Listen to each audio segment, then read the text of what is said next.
주의 은혜 가운데 평안하셨습니까? 오늘 우리가 함께 살펴볼 말씀은 예레미야 51장 15절에서 19절 말씀입니다. 예레미야 51장 15절에서 19절 말씀을 제가 봉독하겠습니다. 여호와께서 그의 능력으로 땅을 지으셨고 그의 지혜로 세계를 세우셨고 그의 명철로 하늘들을 펴셨으며 그가 목소리를 내신즉 하늘에 많은 물이 생기나니 그는 땅끝에서 구름이 오게 하시며 비를 위하여 번개를 치게 하시며 그의 곳간에서 바람을 내시거늘 사람마다 어리석고 무식하도다. 금장색마다 자기가 만든 신성으로 말미암아 수치를 당하나니 이는 그 부어 만든 우상은 거짓이요 그 속에 생기가 없음이라. 그것들은 헛된 것이요 조롱거리이니 징벌하시는 때에 멸망할 것이나 야곱의 분깃은 그와 같지 아니하시니 그는 만물을 지으신 분이요 이스라엘은 그의 소유인 지파라. 그의 이름은 만군의 여호와시니라. 아멘. 오늘 우리가 살펴볼 말씀은 하나님께서 예레미야 선지자를 통하여 선포하시는 바벨론에 대한 예언의 말씀을 우리가 함께 봉독하였습니다. 근데 오늘 그 내용을 우리가 가만히 살펴보게 되어지면 바벨론의 멸망에 관한 말씀을 하고 있는 것을 우리가 볼 수가 있게 되어집니다. 사실 그 당시에 이 바벨론이라고 하는 나라는 단순히 한 개의 나라를 뛰어넘어서 세상에서 가장 강력한 제국으로 존재하고 있었기 때문입니다. 주변의 나라들을 공격하여서 무너뜨림으로 거대한 제국을 세웠고 또한 문명도 극도로 발달하여서 지금도 불가사의하라고 할 만큼 많은 유적들을 남겨두었던 나라가 바로 이 바벨론인 것입니다. 그런데 오늘 하나님께서는 그런 도저히 멸망할 수 없을 것 같은 이 바벨론 최고의 나라가 멸망할 것이다 라고 말씀을 하고 있다는 사실을 우리가 주목해 보아야 한다라고 하는 것입니다. 사실 오늘 예레미야가 하나님의 말씀을 받아서 바벨론이 멸망할 것이라고 하는 내용을 전해야 되는데 그 당시의 형편으로 보아서도 사실 이것은 이스라엘 백성들에게 쉽게 다가갈 수 없는 그런 의아한 내용의 말씀이었다는 것입니다. 그만큼 바벨론은 강한 나라였고 그만큼 바벨론은 큰 나라였기 때문인 것이지요. 거기에 비해서 이스라엘은 지극히 작은 나라이고 볼품도 없는 연약한 나라였습니다. 그들이 내세울 수 있고 자랑할 수 있었던 것은 하나님이 택하신 선민 백성이라는 것 외에는 사실 이스라엘은 그들 스스로가 내세울 것이 아무것도 없다라고 하는 것이죠. 그나마 지금 오늘 이 말씀이 선포되어지는 그 순간에도 이스라엘은 바벨론에 의하여서 멸망의 일보 직전까지 가게 되어지는 그야말로 풍전등화의 위기에 처해져 있는 상황이 지금 오늘 말씀이 선포되어지는 시간이었다라고 하는 것입니다. 현실 세계에서는 너무나도 확연하게 비교가 되어지는 이 바벨론과 이스라엘 두 나라를 향하신 하나님의 말씀을 오늘 우리가 함께 살펴보게 되어집니다. 결론적으로 말씀을 드리면 그런 거대한 나라 제국 바벨론은 멸망하게 되어질 것이고 거기에 비해서 너무 볼품이 없었던 지극히 작은 나라, 연약한 나라 이스라엘은 하나님이 함께 하시겠다라고 하는 것이 오늘 본문 말씀의 주된 내용이지요. 그런데 놀라운 것은 수천 년의 세월이 흐르고 난 뒤에 지금 역사를 돌아보게 되어지면은 그 바벨론이라고 하는 제국, 영원히 존재할 것 같았고 결코 멸망하지 않을 것 같았던 그 바벨론 제국은 불과 100여 년을 유지하지 못한 채로 멸망을 하게 되어져 버렸고 역사의 뒤안길로 사라져 버리고 말았습니다. 반면에 그 작고 볼품없던 이스라엘은 지금도 세계에 영향력을 끼치는 아주 막강한 나라가 되어져 있더라라고 하는 것입니다. 우리는 어떻게 해서 이와 같은 상황이 전개되어질 수 있었는지를 생각해 보아야 되는데, 특별히 오늘 말씀을 통해서 우리는 그 부분들을 조금 더 생각해 볼 수가 있다라고 하는 것입니다. 오늘 말씀은 우리가 세 부분으로 나누어서 생각을 해볼 수가 있습니다. 첫째는 15절에서 16절까지의 말씀을 통해서 우주를 창조하시고 그 우주 만물을 다스리시는 위대하신 하나님에 대한 내용의 말씀을 우리가 생각해 보게 되어집니다. 그리고 두 번째는 17절과 18절 말씀인데, 그럼에도 불구하고 오늘 우상을 섬기는 자들의 어리석음과 무지함에 대한 말씀이 기록이 되어져 있습니다. 그리고 이제 19절 말씀을 보게 되어지면은 이스라엘이 왜 오늘날 이와 같이 세계에 영향력을 주는 강력한 나라가 되었는지에 대한 말씀을 오늘 이 19절 본문의 말씀을 통해서 우리는 발견을 할 수가 있게 되어지는 것이죠. 19절 말씀을 보게 되어지면은 야곱의 분깃이라는 말씀으로 시작이 되어지고 있는 것을 우리가 볼 수가 있게 되어집니다. 이 분깃이라고 하는 이 말이 요즘에는 우리가 자주 사용하지 않는 단어입니다. 근데 성경에는 곳곳에서 이런 단어들을 우리가 자주 볼 수가 있게 되어지죠. 이 분깃이라는 말과 함께 사용할 수 있는 단어가 기업이라는 단어도 역시 같은 의미를 표현하고 있는 말씀입니다. 이것을 우리가 조금 더 이해하기 쉽게 더 우리가 단순한 의미로 생각을 해보면 이 분깃이라는 말을 유산이라는 말로 우리가 사용할 수가 있게 되어집니다. 그래서 야곱의 분깃이다라고 하는 이 말을 우리가 현대적인 의미로 바꾸면 야곱의 유산이다라는 말로 그렇게 우리가 사용을 할 수가 있게 되어지는 것이죠. 그리고 야곱이라고 하는 것은 우리가 이삭의 아들 야곱을 의미하기도 하겠지만은 이것은 이스라엘 전체를 의미하는 말입니다. 그래서 야곱의 분깃이라는 말을 우리가 달리 말을 하게 되어지면 이스라엘의 유산은 그와 같지 아니하나니라고 하는 말씀으로 우리가 설명을 할 수 있습니다. 그러니까 이 말씀은 이스라엘이 대대로 내려오는 유산이 있다는 것입니다. 근데 그 유산은 무엇이냐면 물질에 관한 것도 아니고 어떤 건축물과 같은 것도 아니고 어떤 중요한 보물과 같은 물건에 관한 것도 아니라는 것이죠.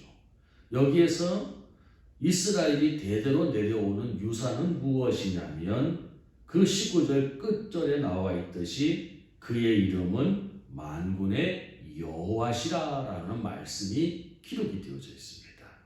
그러니까는 이 19절 말씀을 종합해 보면 이스라엘 대대로 내려오는 자손 대대로 내려오는 유산이 있는데 그 유산은 만물을 지으신 만군의 여호와시고 이스라엘은 그의 소유가 되어졌다라고 하는 말씀이 오늘 19절의 말씀인 것입니다. 그리고 17절과 18절에 우상을 섬기는 어리석고 무지한 자에 대한 말씀이 기록이 되어져 있는데 바로 바벨론이 그와 같은 자인 것이지요. 바벨론이 비록 세계에서 가장 강력한 나라이고 그들이 가장 최고의 문명을 가진 나라라 할지라도 그들은 그의 후손들에게 세상 최고의 문명과 세상 최고의 유물들을 남겨줄 수 있었을런지는 몰라도 그들은 우상을 섬기는 민족이었다는 것입니다. 영혼도 없고 생명도 없고 물음에 답을 할 수도 없는 그런 거짓 것을 섬기는 민족이었다는 것이지요. 그 결과 바벨론은 불과 100여 년의 세월을 채 버티지 못하고 멸망하였지만 이스라엘은 조상 때부터 내려오는 그 하나님에 대한 믿음, 하나님을 그들의 유산으로 대대로 물려줌으로 말미암아서 만물을 지으신 여호와께서 그 이스라엘을 당신의 소유로 삼아 주셔서 오늘날까지 함께 하시고 계신다는 것이 바로 오늘 말씀의 요지인 것입니다. 오늘 우리가 이 말씀을 생각하면서 우리 자신들을 한번 돌아볼 수 있어야 된다라고 하는 것입니다. 왜냐하면은 우리는 늘 성경에서 발견하는 말씀이 아브라함의 하나님, 이삭의 하나님, 야곱의 하나님을 이야기합니다. 그 야곱의 하나님 위에 이삭의 하나님, 이삭의 하나님 위로 아브라함의 하나님, 그들이 그 자손 대대로 물려주는 것이 있었다는 것이지요. 물론 당장은 그들의 눈앞에 양과 같은 짐승들도 물려줄 수 있었고 땅도 물려줄 수 있었고 또 노비들도 물려줄 수 있었지만은 그러나 가장 중요한 것은 아브라함은 이삭에게, 이삭은 야곱에게, 야곱은 12아들들에게 물려주었던 것이 바로 그들이 믿는 하나님이었다는 것입니다. 그래서 아브라함의 하나님이 곧 이삭의 하나님이 되셨고 이삭의 하나님이 곧 야곱의 하나님이 되셨고 야곱의 하나님이 곧 그의 12아들들의 하나님이 되셨고 그 12아들들의 하나님이 곧 12지파의 하나님이 되셨다라고 하는 말씀인 것입니다. 오늘 우리는 이 말씀을 돌아보면서 한번 우리의 가정과 우리의 모습을 돌아볼 수 있어야 된다라고 하는 것입니다. 부모의 마음은 기본적으로 동일합니다. 자식들에게 보다 더 좋은 환경과 여건을 마련해주고 싶어 하는 것이 부모의 마음입니다. 그래서 오늘날 부모들이 참 더 수고하고 더 많이 고생하고 더 많이 희생하는 이유는 부모들이 당대에 조금 더 잘 먹고 잘 쉬기 위함보다는 어떻게 하든지 내 자녀들에게는 조금 더 좋은 환경을 마련해 주고 싶어 하는 마음 때문이라는 것입니다. 우리의 자녀들이 너무 열악한 환경에서 살아가지 아니하도록 그 인생을 출발하지 아니하도록 조금 더 좋은 환경을 만들어 주는 것이 부모의 마음이지요. 그리고 우리 자녀들도 세상과 견주어서 결코 뒤지지 않는 자녀가 되어질 수 있도록 우리는 그 자녀들에게 전폭적인 지원을 아끼지 않는 것이 우리의 모습이라는 것입니다. 그러나 오늘 우리가 한 가지 기억해야 될 것은 그와 같은 것도 물론 중요하지만 더 중요한 것은 오늘 말씀과 같이 기록이 되어졌던 것처럼 아브라함의 하나님이 이삭의 하나님이 되어지고 이삭의 하나님이 야곱의 하나님이 되어지고 그 야곱의 12들의 하나님이 되어지고 그리고 12아들들에 이어서 12지파의 하나님이 되어질 수 있는 그런 하나님의 유산이 되어지는 그 가정과 가문이 무엇보다도 중요하다는 사실을 우리는 명심해야 된다는 것입니다. 참 우리가 신앙생활을 하면서 제일 안타까운 것은 어렵고 힘들게 믿었던 이 믿음이 우리가 자녀손들에게까지 이어지지 못하고 당대에 끝나버리는 것이 얼마나 우리에게는 가슴 아픈 일이고 얼마나 우리에게는 참 고통스러운 일인지를 우리는 무엇보다도 심각하게 인식해야 된다고 하는 사실입니다. 내가 믿는 하나님이 내 아들의 하나님, 내 딸의 하나님이 되어야 되고, 내가 믿는 하나님이 내 손주들의 하나님이 되어져야 되고, 내가 믿는 하나님이 내 자손들의 하나님이 되어줄 수 있는 그 놀라운 은혜와의 복이 오늘 저와 여러분과 함께 할 수 있어야 된다는 사실입니다.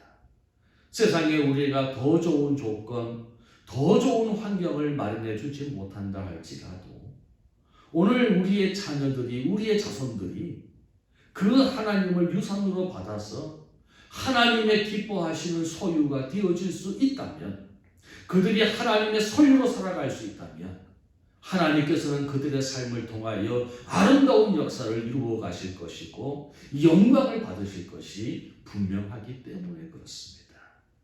그래서 어떤 의미에서는 이 바벨론과 같이 내가 살아가면서, 내가 살아있으면서 내 자녀들에게 할 수만 있으면 최강의 환경을 제공하는 것보다, 그래서 땅을 남겨주고 집을 남겨주고 재능을 남겨주고 통장을 남겨주고 그것보다 더 중요한 것은 하나님을 유산으로 넘겨줄 수 있는 그런 부모 되기를 바랍니다.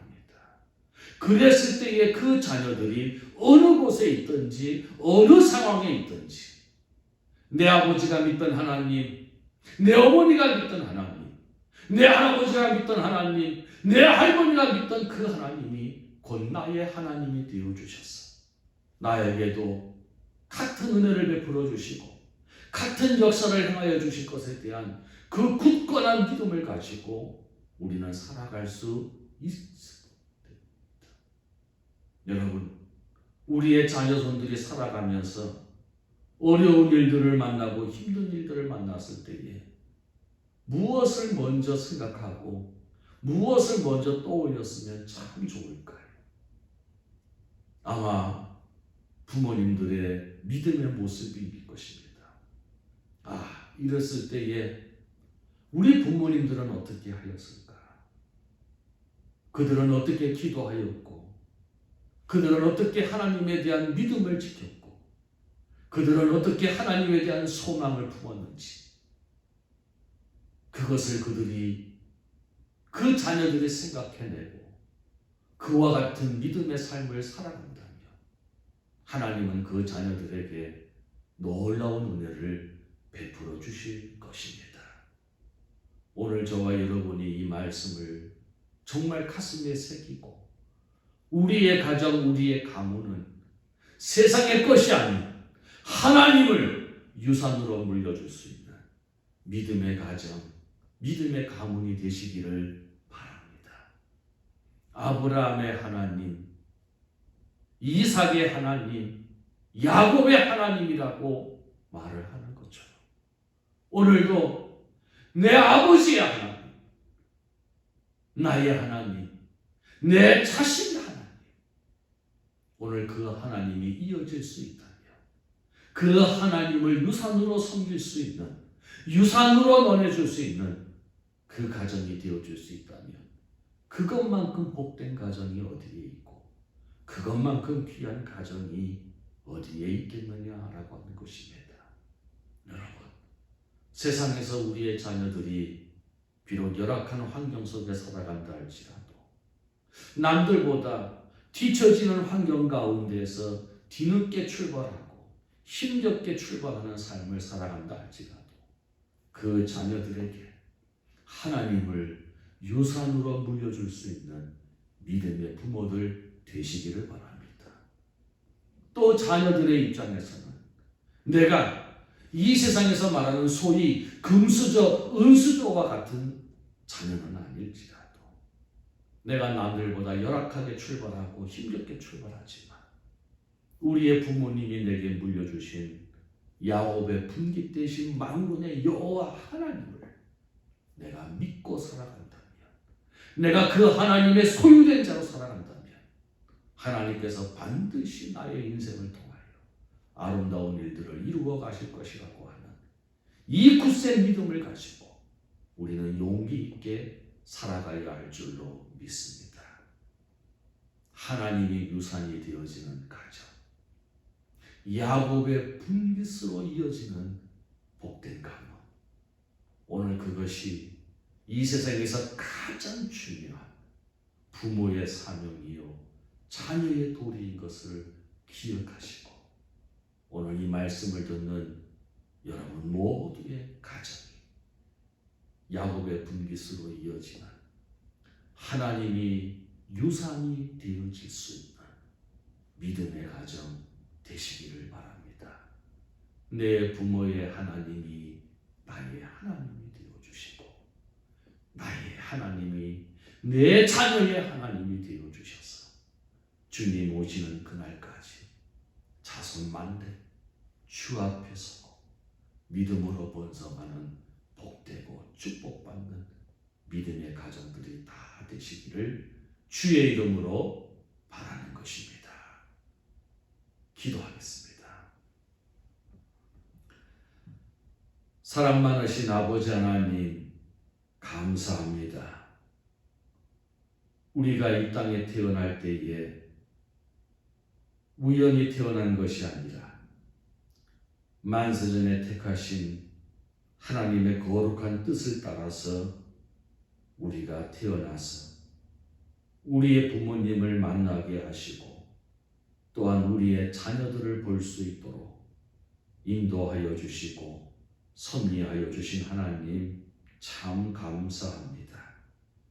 비록 이스라엘이 바벨론에 비해서는 터무니없이 작고 연약하고 볼품없는 나라였지만 오늘 그 이스라엘에게 가장 위대한 유산은 하나님이셨고 그 하나님이 그들을 소유로 삼으셨을 때에 오늘날까지 수많은 제국들이 등장하였다가 역사의 뒤안길로 사라졌지만 이스라엘은 여전히 온 세계에 영향력을 미치는 막강한 나라로 존재하고 있는 것을 우리가 바라보면서 오늘도 우리의 인생에서 가장 중요한 것은 세상의 좋은 조건보다도 하나님이신 것을 다시 한번 생각할 수 있도록 말씀 주신 은혜를 진심으로 감사를 드립니다.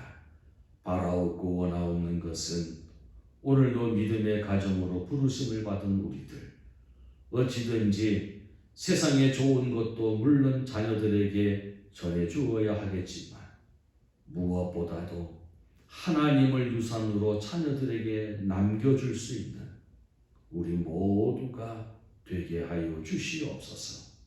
아브라함의 하나님이 그의 아들 이삭의 하나님이 되어주셨고 이삭의 하나님이 그의 아들 야곱의 하나님이 되어주셨고 야곱의 하나님이 그의 아들 12아들들의 하나님이 되어주셨고 그 12아들들의 하나님이 그들의 후손 12지파의 하나님이 되어주셨던 것처럼 우리들도 우리가 믿는 하나님이 우리 자녀손들의 하나님이 되어주셔서 주님 이 땅에 오시는 날까지 우리의 자녀손들이 항상 주 앞에 설 수 있는 믿음의 가정, 믿음의 가문이 되어질 수 있도록 주님 역사하여 주시옵소서. 하나님이 저들을 소유로 삼아주셨을 때에 세상의 그 어떤 것보다도 보람차고 귀한 인생을 살아갈 줄로 믿사오니 아버지 하나님께서 우리의 자녀들을 하나님의 소유 삼아주셔서 하나님 앞에 거룩하고 높은 뜻 가운데 귀하게 쓰임받게 하시고 항상 선한 일에 선한 도구로만 쓰임받게 하여 주시옵시고 하나님의 칭찬을 들으며 사람 앞에 인정을 받을 수 있는 우리의 자녀손들이 다 되게 하여 주시옵소서. 우리의 가정 세상적으로는 내세울 것이 없고 자랑할 것이 없지만 우리가 하나님만큼은 그 자식들에게 또 다른 자식들에게 믿음의 유산으로 넘겨줄 수 있는 귀하고 복된 가정 되어질 수 있도록 우리 모두를 축복하여 주시옵소서. 하나님의 크신 사랑이 우리 모두와 함께하여 주시기를 원하옵고 오늘 말씀처럼 꼭 이루어지는 복된 가정 믿음의 가정 다 되게 하여 주시옵소서.